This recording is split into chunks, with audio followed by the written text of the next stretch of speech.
estudió, se metió al ejército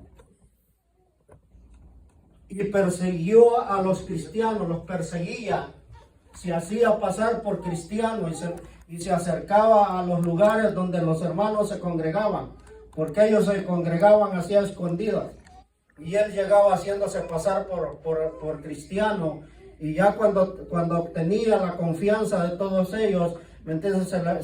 Se descubría y mandaba llamar a todos los que trabajaban con él y capturaban a todos aquellos hermanos, obligándolos a unos a negar su fe, torturándolos, ¿me entiendes? Haciendo toda clase de tortura en contra de los hermanos.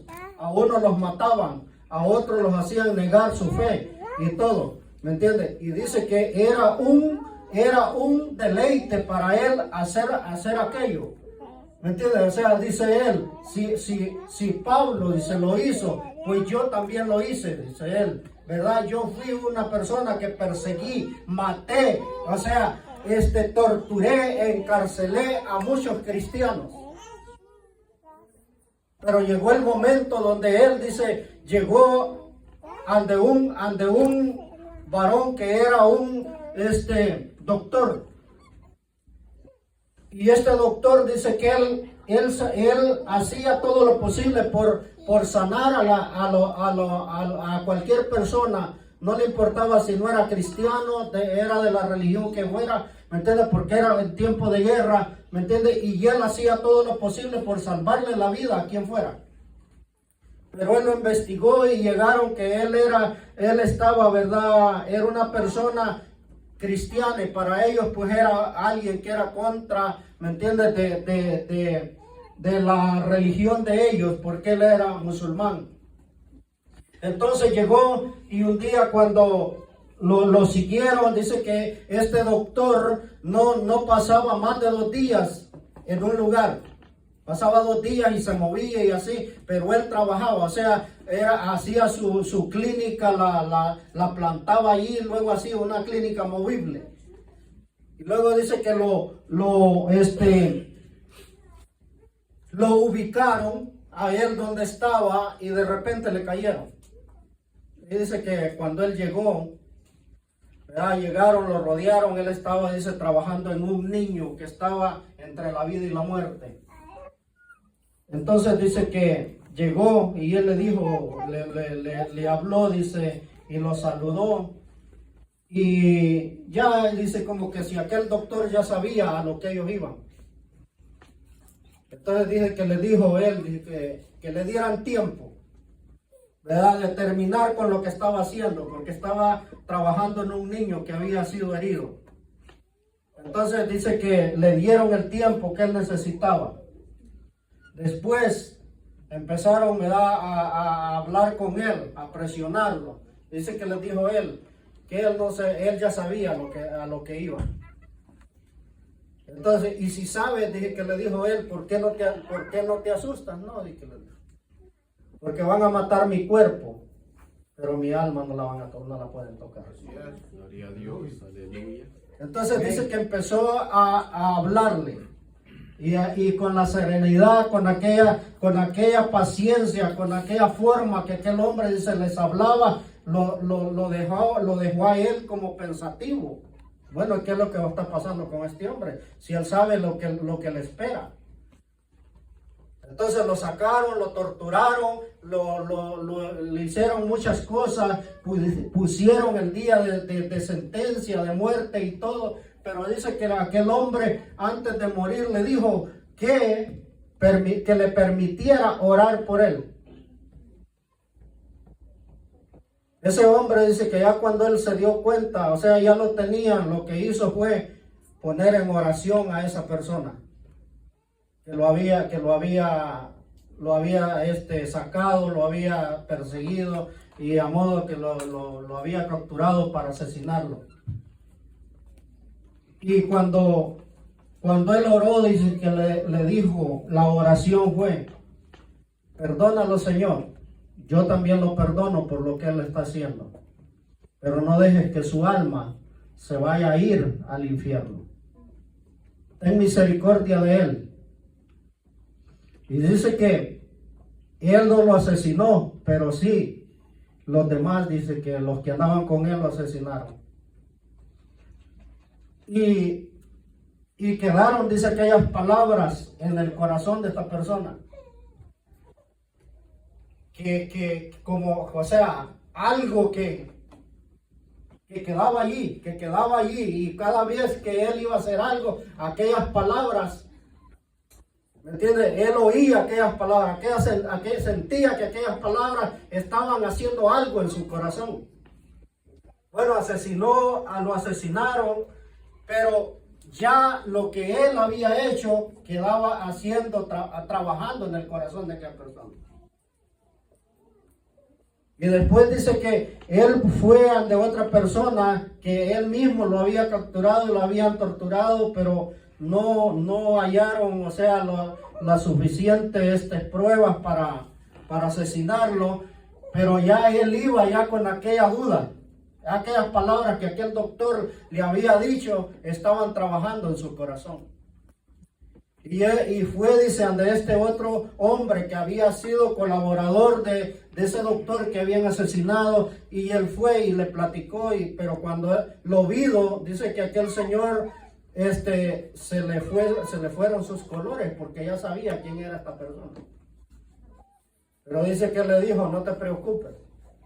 No vengo, dice que le dijo, no vengo para hacerte daño, sino para platicar contigo.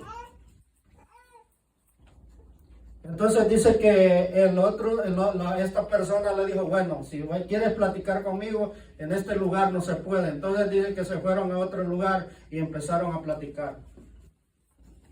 Y empezó este hombre, dice, a platicarle cuáles eran los planes del doctor. Y lo que el doctor le había comentado con respecto a esta persona que era un asesino.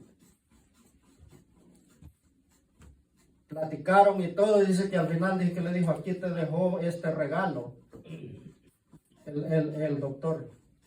Dice que el doctor le había dejado un Nuevo Testamento. Y para ello era el leer la Biblia es un gran delito. Entonces empezó, dice, a estudiar el Nuevo Testamento. Y empezó el Señor a obrar en la vida de él. Y después llega el momento, dice, que tuvo que dejar. Cuando iba, dice, a torturar a una muchacha. Dice que esta muchacha se le miraban las marcas, cómo la habían puesto las ¿cómo se llama? Las esposas en sus brazos. Dice que bien maltratados sus brazos. Entonces ahí ya él sintió, dice, algo, ¿me entienden? En su corazón, que no estaba bueno lo que estaba pasando. Entonces dice que le pidió a sus compañeros que salieran, y él se quedó, dice, platicando con aquella muchacha. Entonces dice que él ya no quiso que torturaran a esta muchacha, sino que ya hubo algo en él, dice, que empezó a ayudar a esta muchacha. Y por medio, dice, de gente que él conocía, ¿me entiende? Gente de que tenía, ¿verdad? Poder para poder ayudarle. Transmitió, dice, unos papeles y todo falso para aquella muchacha, para que aquella muchacha pudiera salir de ese lugar. Y así dice que empezó Dios a obrar en la vida de él. Y empezó a estudiar, dice, y a buscar, porque aquel doctor le había hablado.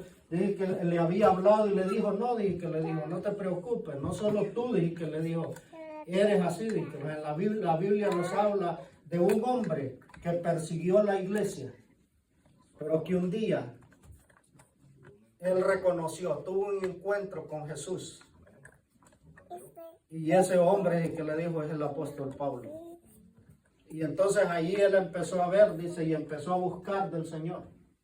A modo que él tuvo que salirse, tuvo que dejó el ejército, dejó todo. ¿Por qué? Porque entendió que estaba yendo por el camino equivocado. Según él estaba haciendo lo correcto, pero estaba yendo por el camino equivocado. Entonces, hermano, ¿a qué traigo esto? Porque dice aquí que esto es algo que pasa en todos los hermanos en Cristo. Amén. Entonces, aquí nosotros, hermanos, somos libres de predicar la palabra del Señor, de congregarlo. Cada quien tiene, ¿me entiende? Este es su lugar para congregarse. Aquí, ¿me entiende? Las leyes todavía lo permiten, pero hay lugares, hermanos, donde no es permitido. Y aquel que se dan cuenta que es cristiano, lo persiguen, lo asesinan. ¿Y por qué? Porque el enemigo lo que quiere es, hermano, ¿me entiende? Quitar o, ¿me entiende? Ser él el tropiezo para que la iglesia de Cristo siga avanzando. Pero sabemos, hermanos, que Dios es el Todopoderoso. Amén, aleluya.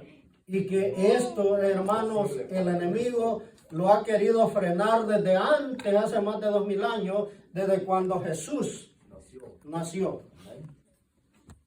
Y no lo ha podido frenar. Ni va a poder. Como les dije el otro día, el enemigo sí puede hacer que tú pierdas la salvación. Pero el levantamiento de la iglesia no lo puede evitar. Aleluya, gloria a Dios. Y Cristo viene por una iglesia, hermanos. Gloria a Dios, aleluya. Aleluya, gloria a Dios. Vamos a ir a Romanos 8. Gloria a Dios.